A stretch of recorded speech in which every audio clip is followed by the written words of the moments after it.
I always like to give a formal introduction of today's co-host so that you all can understand the lens, the accolades, the credentials in which our co-host brings to our podcast community. So today will be no different. And then I will invite Maikel to share and greet this audience in his own way. And I want you to, with me, join in helping him to feel very welcome through whatever way that feels appropriate to you, whether it's messages in the chat or some of the Zoom reactions. But let's make sure that we extend a very warm welcome to Maikel. But let's move into data science and artificial intelligence. So first and foremost, data science. I don't know about you all, but I'm not going to pretend that I know a whole lot about what all that entails. So why don't you educate us? Just give us kind of a breakdown of, you know, what is data science and what is artificial intelligence, and what does it mean as it relates to ethics from a trust perspective, when we continue to find so many ways to leverage technology these days. Yeah. Of course, yeah. So this is indeed the role that I'm currently in, and like what I can say about data science is, in a nutshell, you could say that we utilize data to, for instance, try to arrive at new insights or try to improve the services that people have. So it can be maybe the recommendations that you get. It can be recommendations in all different areas, like the clothes that you might want to buy or the videos that you're interested in. That's one example. Maybe also financial products that you would like to use. So it can be a lot of different areas. And that's basically what we do. Like, and nowadays, of course, there's a whole lot of data being generated, being collected more and more. And I think that's also like one of the reasons why this is exploding more, because like, okay, this field does require data. So if there's more data available, then you're also able to do more with it. And I think the AI element, what's interesting there is like, the term artificial intelligence, it kind of suggests like real intelligence, but the reality is that the systems are not actually intelligent. So they just look at patterns, and they can look at the patterns that they've seen from historical data, for instance, but it's not really that they understand that. And I think that's also an important distinction to make there. Like, okay, it's you can do a lot of fantastic things with it, but the systems themselves, they are not actually intelligent. So the real intelligence also needs to come from humans. And we can talk about that later on, like, okay, how that's important, what that means. But yeah, I think that's an important thing to mention there. And what I can also say about data science, like the term science, it kind of suggests like a true scientific process, but what you do see in practice is there are a lot of people that are active in the field with different backgrounds, and different backgrounds that is good in a sense, because you need that diversity and also diverse perspectives in there. But at the same time, like for instance, when you compare this to other like more established professions, they have like, okay, certain set standards and guidelines that you need to adhere to. What with data science, that isn't necessarily the case. So is one thing that I've developed within our team is what we call a data science and AI standard. And what that basically does is it helps you to ensure that your projects or your data science as a whole is conducted in a responsible and also in a structured manner. So it can help you with, for instance, an example that you can give is like looking at the input data, that you check the input data, that you just look at, okay, all the different groups represented in the data. But that you also, for instance, look at the outputs of the system that you've built to see, like, okay, does it actually work well for all the different groups, not just for the totality, for the whole, but also when you look at different subgroups, do you also then see that it works well? And when you look at all those things, if it's when you document that, that can also tell you then, okay, does this thing work well or not? And it can very well be that in certain situations that it is not that good of a model, but then you can say, okay, it's better not to use it in those situations, but only use it in situations where we can actually see that it has good results. But you can only do that if it's documented and transparent. And if it's not, they might get a situation that everyone starts using a product, and then later on you find out that it actually does not work well. So yeah, that's I think one of the benefits that can come from using such a standard. So yeah, that's just to give you a little bit of an idea of some of the things that I'm involved in. Yeah, no, absolutely. So it was interesting. I was reading an article the other day in preparation for this conversation. It was talking about some of the drawbacks to artificial intelligence, but certainly it also acknowledged some of the value of it. And it alluded to the fact that AI could stand for artificial intelligence, or in some regards, artificial ignorance, right? If we aren't Yeah. careful to make sure that we are developing and being responsible, to your point, with how in which we're leveraging that data. So talk a little bit more about some examples of how in which you see bias can show up in AI. Yeah. Yeah.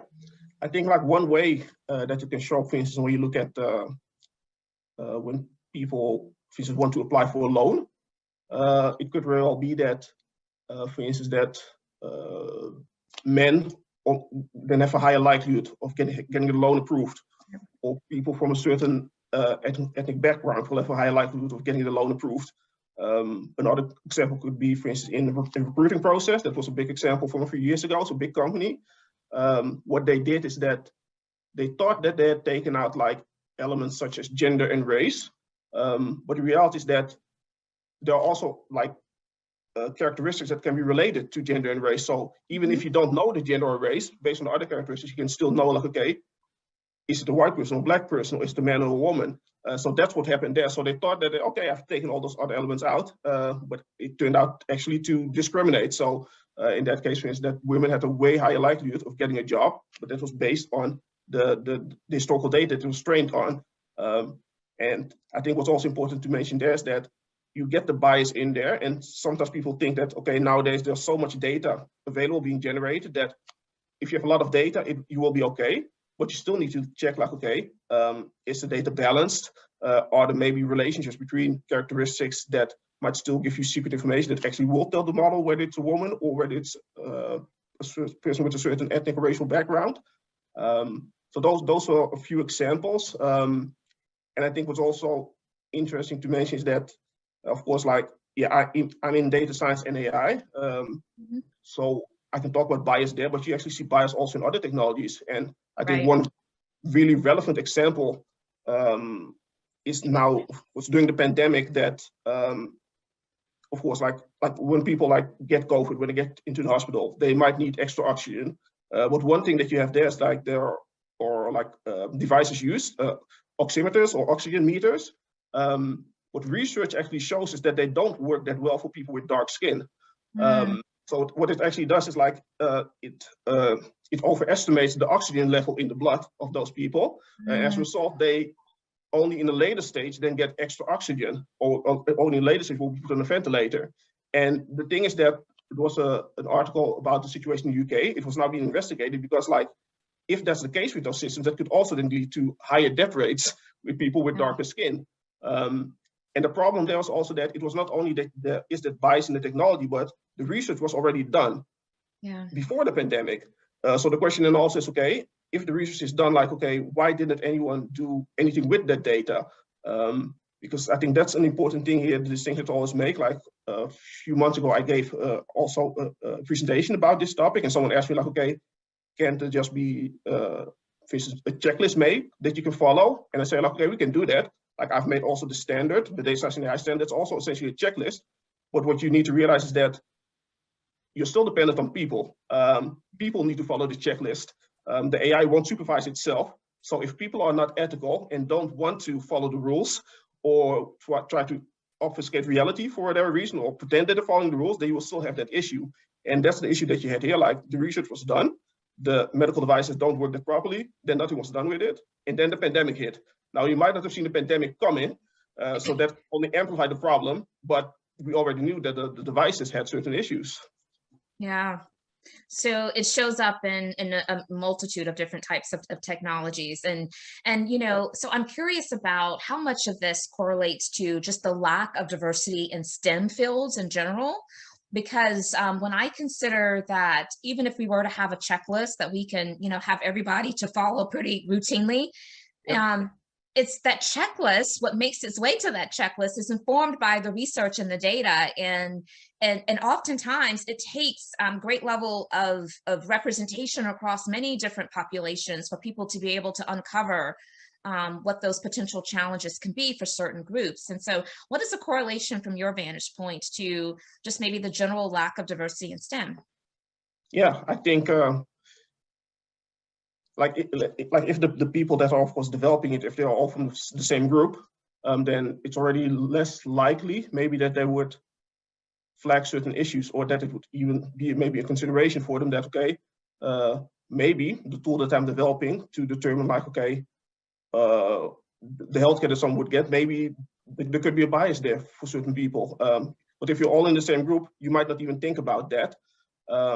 So I think that's just one area where it pops up. Like if everyone is basically like from the same background, then there is a higher likelihood that you will miss certain elements. But even if they are like from the first background, it's still important that they indeed also like have that critical mindset, and also that they have the empathy to actually care about other people. Right. And that is, I think, also an important thing to like really mention, that it's not just about having, again, not just having diverse people. You also need to have like a real like progressive mindset to be able to say like, okay, I really want to address these issues.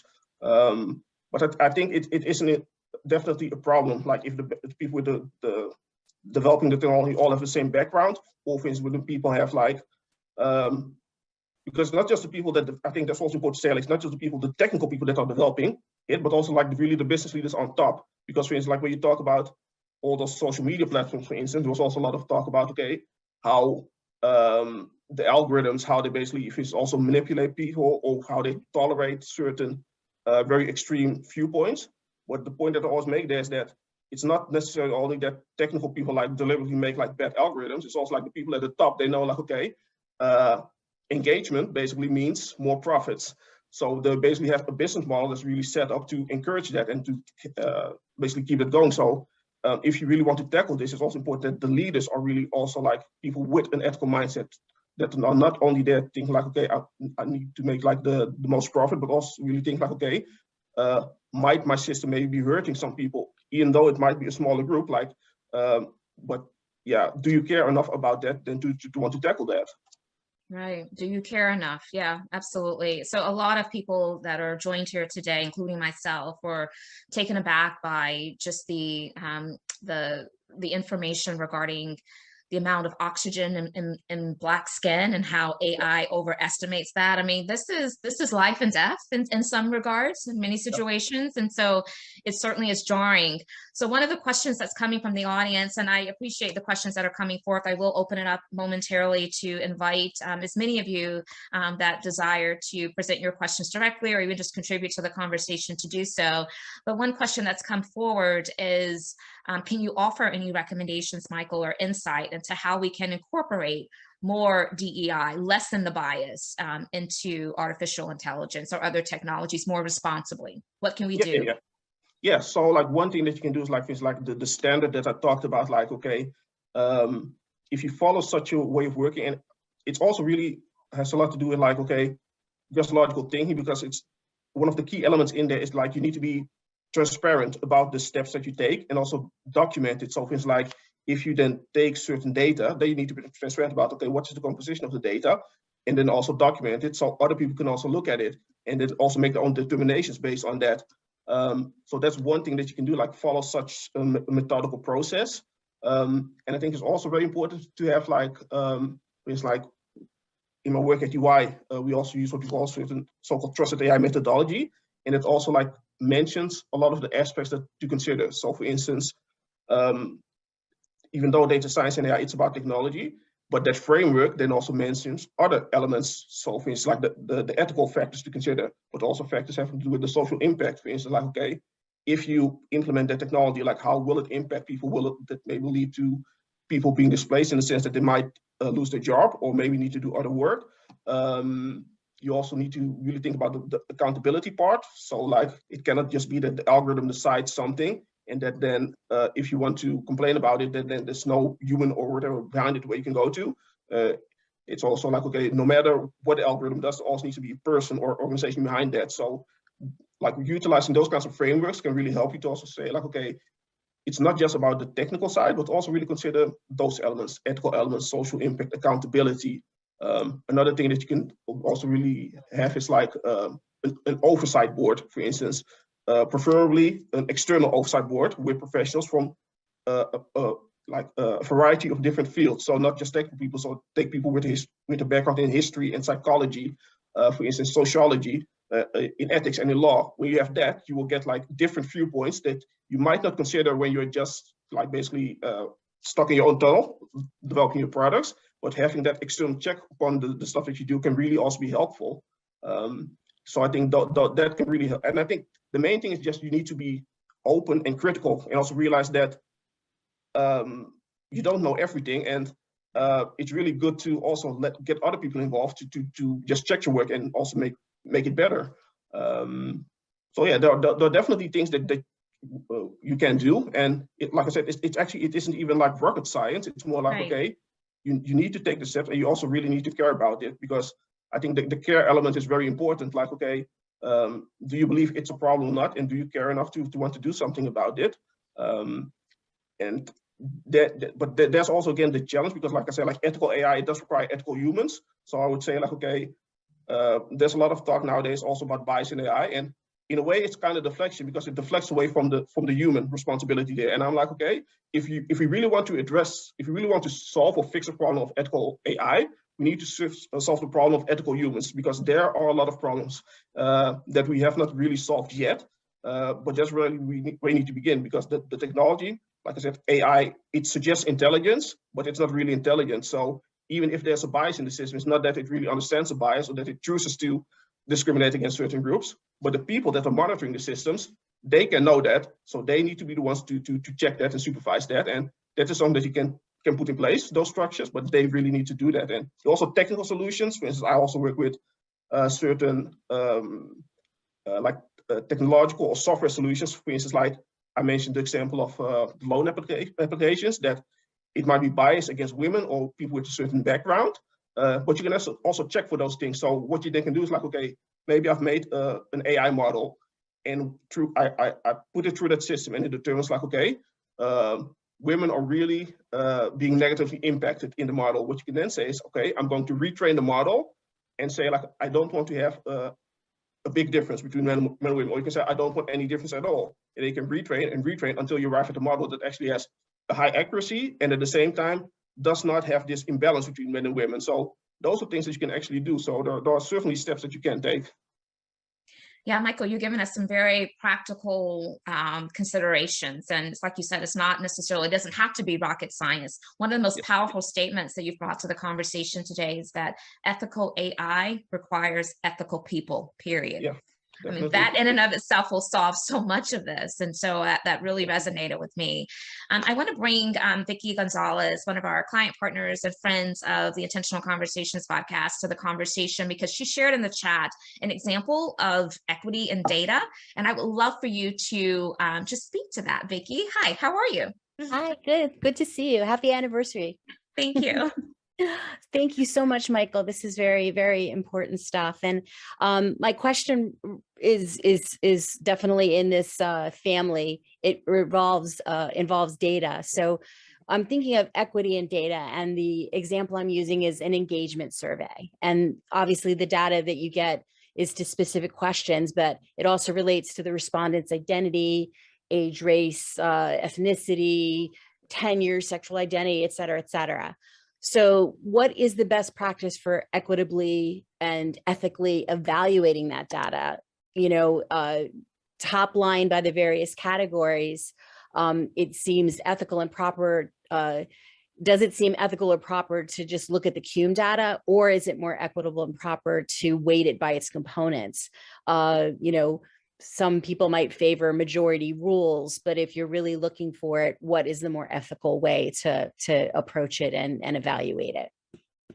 Yeah. So I think like, I think the question that you're asking is like, okay, at what level basically should you be looking at, okay, to determine like whether something is fair or not? And I think that's an important question, because when it relates to AI, when I talk about that, you can, for instance, test like, okay, whether a model, for instance, is fair or not. Also there are levels, so like you can have like group level fairness, and that basically means like, okay, for a group as a whole, for instance, like black and white people or men and women, for the group as a whole, I can say like, okay, it is fair or not. that's one good metric, but at the same time, there's also something that's individual fairness, because also within those big groups, there are also differences. So also, in that sense, has to do with the fact like, okay, also for instance, for individual decision, you need to be able to tell like, okay, how did the system arrive at the decision, so that you can also be sure for your individual case that it arrived at the good thing. So I would say like you need to consider like all those levels. Like the group level is really important. Of course, I need to know, for instance, as a Black man, I need to know like, okay, is the system fair for Black people? That's an important thing. But on the individual level, I also need to know, okay, if I apply for a loan and it is denied, can you also explain like why in my individual situation you arrived at the decision?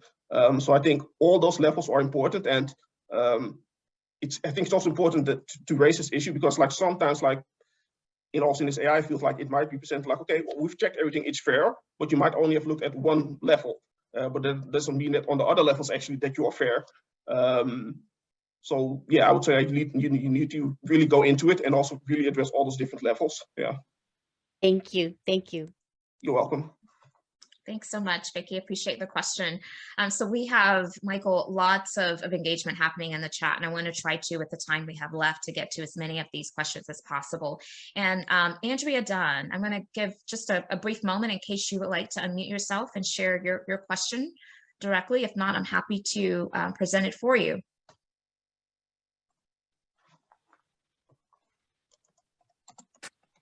Hi, I just have a quick question. I'm an asthmatic. I've been one since I was 3, and my son is also an asthmatic. And when we have asthmatic attacks or difficulty breathing, and they put the little monitor on our fingers, and it always reaches 100%. And I'm struggling for air. Is there something that I can say to them to let them know that this is not reading correctly? We're both Black, by the way. Yeah. It happens all the time. Yeah. And by the time we get help, we're in critical state. Yeah. Yeah. So that's yeah, I'm very sorry to hear that you've experienced that.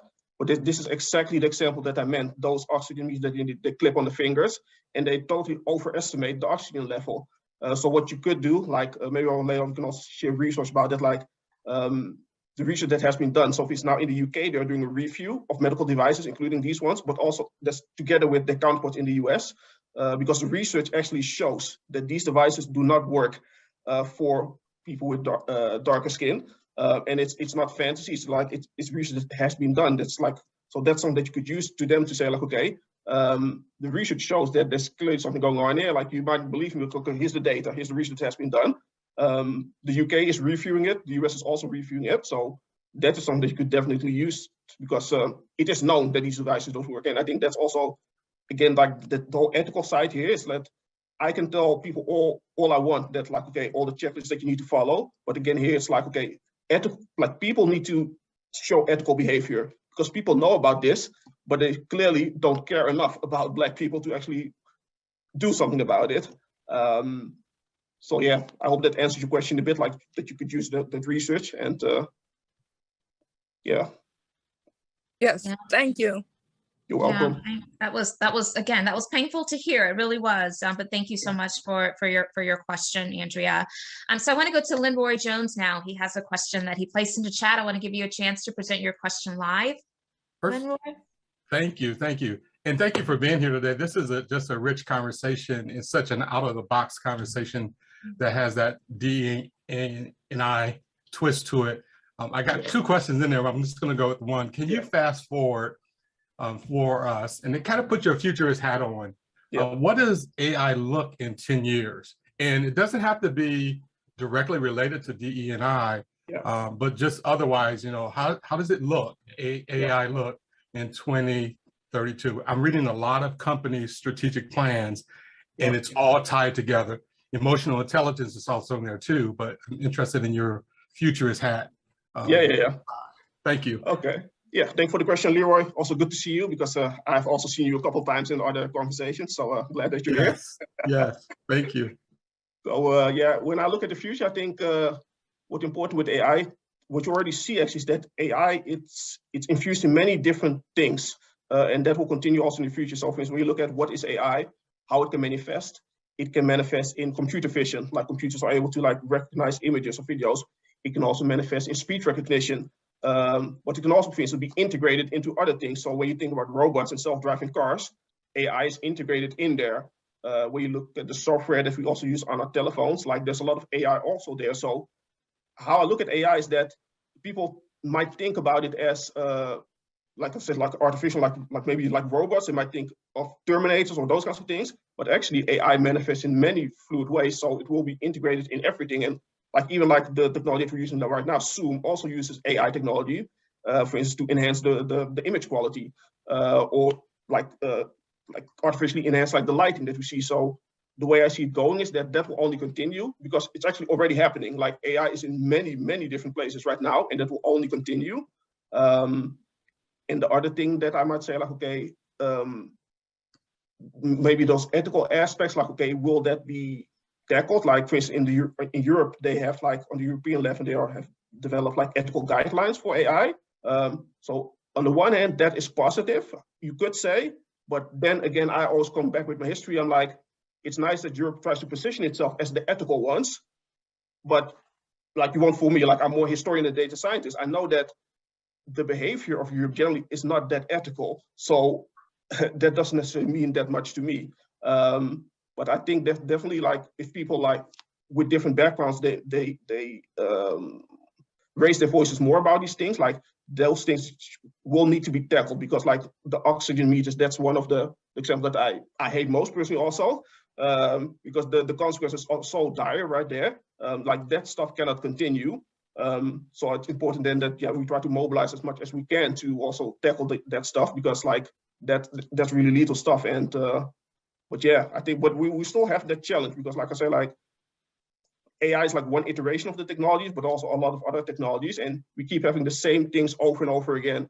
So I can talk about AI now, but I can also go back in time and there's other technology and we have the same discussion. And again, it's then people are the problem because like people choose to ignore certain elements. So it might just not necessarily be like the most hopeful fish in all elements, but I'm always realistic in how I view things. And yeah, when you just look at history, that's we can almost know how what we can expect almost from certain things. Thank you. Appreciate it. You're welcome. Great. Thank you, Lenroy. So much is happening in the chat. It's hard to keep up. Karen Fleshman, thanks for being here, Karen. It's good to have you here. Her question is, who are some leaders in ethical AI that you follow, Maikel, and would suggest perhaps this audience follow? Yeah. So we have Joy Pronowimi, who's now actually Dr. Joy. She got her PhD, I believe, last month. And she's also quite well known also in the States because she has done a lot of work when it comes to facial recognition and the bias in there. That's means like the systems were not able to recognize her dark features. So I follow her. And what's also interesting there, maybe a sidestep, like you see that in a lot of things, also with the sensors, for instance. So for instance, I am an early bird. I like to start my day early, but then I go to the office, the EY office in Amsterdam, and they have a sensor there. And that sensor often did not pick me up. So that's how your day then starts, with the microaggression that you get from the technology. So then I need to back it up. I need to look at the sensor. Maybe it can see the whites in my eyes so that it might pick me up, and then the revolving door starts going. But that's also an element where you see like how bias gets in there. But so Joy, she really tackles those kinds of things. So that's someone I look up to. Also because she's also interested in language, which I also like. So that's the dual focus that she has that resonates with me. So yeah. This has been such a rich conversation. I feel like we could go for another hour, Maikel, but we are, quickly reaching the top of the hour. And I can't thank you enough for coming and sharing with us. I think that you've really opened our eyes, and there definitely needs to be more conversations around this, because I only see artificial intelligence and technologies continuing to be a way of life for how in which we get things done. And so we need to make sure we're continuing to amplify this conversation. So thank you so much. I want to give you the final 30 to 60 seconds to close us out with any parting remarks. What did I not ask you about today that you're feeling a lot of energy around that you want to share with this audience? I think you asked me a lot of solid questions. Indeed, we could have gone on for 2 more hours. A lot that we can discuss. But no, I think we addressed a lot of important things. And like I said, I'm active in the technology field, so I'm I see the potential of the technology, like a lot of cool stuff that we can do with it. There's a project that I did was in child protective services, helping the people that officials make their planning to determine like, okay, how many resources do they need to be able to help all the people in difficult situations. So that's actually, it's a nice example of stuff that you can do. So there's definitely very good potential also in those kinds of areas, but yeah, you just need to be mindful of the fact that AI is just basically a reflection, a mirror image of society and of human behavior. And we don't have to act surprised when we see bias in AI, because I'm like, what did you expect? If you hold a mirror to your own face, you're going to see your own face. And that's what you get with AI. It just shows you. So don't be surprised when you see yourself reflected in it. I know Africa was clapping her hands, and I have to as well, because that was so rich. Thank you so much, Maikel. I'm so grateful that you said yes to our invite and that you're a part of this community. And so we're really grateful for your time. I want to thank everyone for showing up today, for being a part of this conversation. If you found this to be useful and valuable, then certainly when you receive the replay, share it out with folks in your network. And we hope to see you back next week. Thanks so very much. Take great care. Thank you, too. Happy Friday. Thank you all. Bye-bye. Bye.